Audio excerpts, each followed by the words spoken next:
તો ભાઈઓ આપણે ખેતરમાં આવી ગયા છીએ. તો આપણા ખેતરમાં બાજરી વાવેલી છે અને થોડીક મગફળી પણ વાવેલી છે. એ તમને બતાવી દઈએ. તો જોઈ લો, આ છે બાજરી. આ પણ બાજુ બાજરી છે.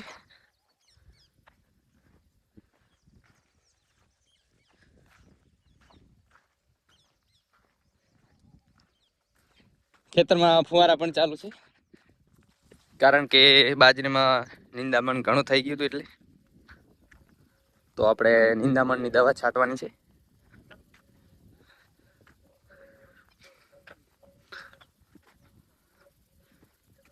તમે જોઈ શકો છો, ફુવારા ચાલુ છે.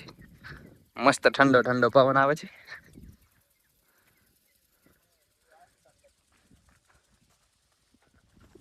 તો મિત્રો આપણે મગફળી પણ વાવેલી છે, એ તમને પણ બતાવી દઉં. જોઈ લો, આ છે આપણી મગફળી.